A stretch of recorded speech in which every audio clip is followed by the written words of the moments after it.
ये कौन सा है? क्या लिखा हुआ इसमें? पाउडर वाला। पूरा नाम क्या है? Dry chemical powder type fire extinguisher.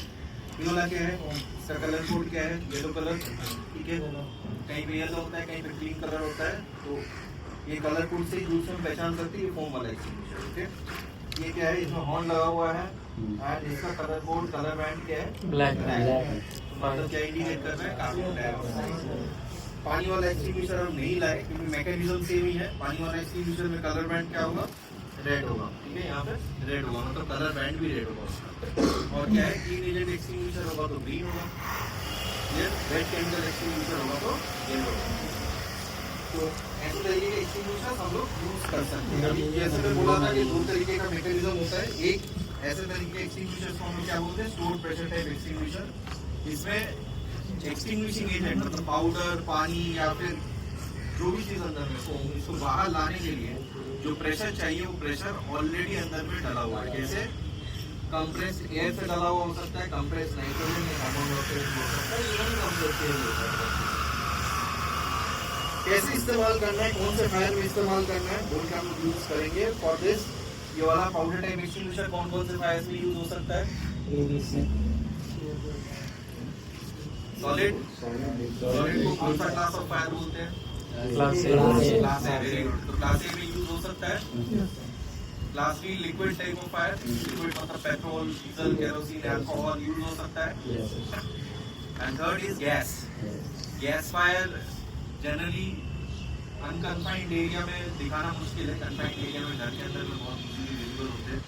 तो गैस फायर के लिए ये एग्जैक्टली परफेक्ट है, बट ओपन एयर में नहीं।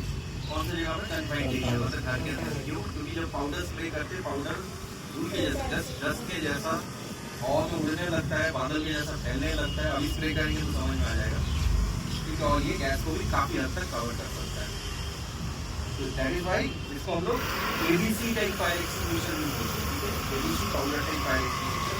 और यही सबसे ज्यादा आप लोग देखोगे कि दीवार में जो पोर्टेबल एक्सटिंग्विशर लटकता है, mounted, wall mounted extinguisher, first aid fire extinguisher, यही सबसे ज्यादा होता है क्योंकि ये वर्सेटाइल है। एबीसी तीनों में यूज होता है। और मैक्सिमम पाउडर वाला fire extinguisher can be used in electrical fire up to 1000 volt, ठीक है।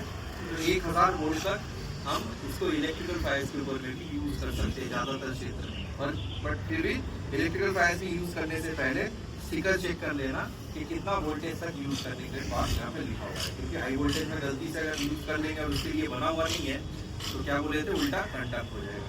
इसीलिए कभी भी इलेक्ट्रिक फायर्स के ऊपर में हम लोग कोई एक्सटिंग्विशर यूज कर रहे हैं तो नियम ये होता है कि wear your safety shoe, insulated safety shoe है, हाथ में गॉन्टलेट होना चाहिए, इंसुलेटेड गॉन्टलेट। गॉन्टलेट तो दस्ताने जो यहाँ तक आता है, इंसुलेटेड गॉन्टलेट पहन के ही करेंगे जितना भी हाई वोल्टेज या लो वोल्टेज एक्सटिंग्विशिंग एजेंट्स हम लोग यूज कर रहे हैं उसके ऊपर, ठीक है। इवन कार्बन डाइऑक्साइड यूज करने के टाइम पे भी हाई वोल्टेज भी यूज कर रहे हैं हम लोग दस्ताने पहन के ही करेंगे। ये फोम टाइप एक्सटिंग्विशर है। इसका कलर कोड क्या होगा? कलर कोड बोलना सॉरी, इसका क्लास ऑफ फायर क्या क्या होगा? कौन सी क्लास ऑफ फायर में एप्लीकेशन है इसका? क्लास सॉलिड फायर भी यूज हो सकता है। Gas can be used in solid fire क्योंकि पानी से ही ज्यादा बनता है। पानी के साथ में फोमिंग एजेंट मिला के घोल के बनाया जाता है, तो it can be used in solid fire. नीचे गिरेगा तो सॉलिड फायर के ऊपर भी यूज कर सकते हैं। लिक्विड फायर मतलब लिक्विड फायर्स में दो तरीके का होता है, water miscible liquid, water immiscible liquid. Water immiscible मतलब जो घुलता नहीं है। ऐसा चीज क्या है? All type of oil fires, petrol, diesel, kerosene, ये घुलता नहीं है।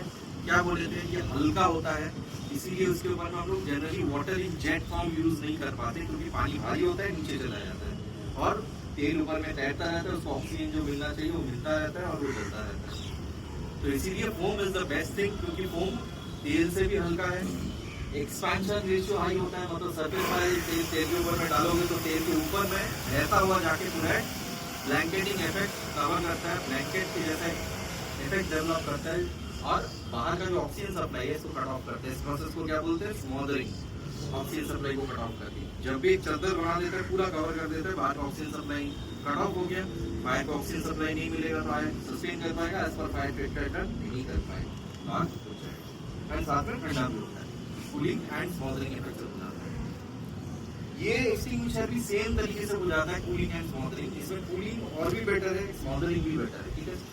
स्मॉदरिंग से बेटर कूलिंग है। ये बहुत ही ठंडा टेम्परेचर में रहता है क्योंकि प्रेशराइज करके इसके अंदर में भरा हुआ है, तो ये बहुत ही ठंडा होता है। इसका ऑन इसको एक्सपैंड करने में मदद करता है। क्या ये सॉलिड फायर में हम लोग यूज कर सकते हैं class A fire? Class A में रेकमेंडेड नहीं है। क्यों रेकमेंडेड नहीं है? क्या बोले थे, याद है कुछ? क्योंकि class A fire smouldering fires हो सकते हैं। स्मोल्डरिंग फायर्स मतलब धीमी आंच में जलने वाला फायर, क्योंकि ये गैस है। जब हम स्प्रे करेंगे ये तब के लिए तो सरफेस वाला आपको बुझा देगा, लेकिन अंदर में स्मोल्डरिंग फायर जैसे कोयला ऊपर नॉन नहीं दे रहा, लेकिन अंदर अंदर थोड़ा थोड़ा करके जल सकता है। तो चांसेस ऑफ रीइग्निशन क्या है? पानी गिराएंगे, फोम गिराएंगे तो वो तो उसके ऊपर में गिर के रह जाएगा, लेकिन ये गिराएंगे रह जाएगा क्या? ये तो गैस है, तो उसी देर में वेंटिलेशन की वजह से ओपन एयर में बैठ जाएगा। इसीलिए चांसेस ऑफ रीइग्निशन है। इसीलिए क्लास ए को हम रेकमेंड नहीं करते हैं क्लास ए में यूज करने के। कार्बन डाइऑक्साइड को रेकमेंड नहीं करते।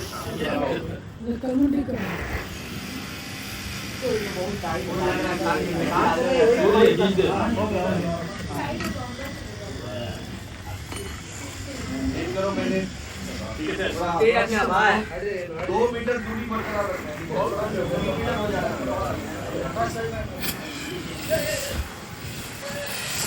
स्वीप करो चारों तरफ घूमो।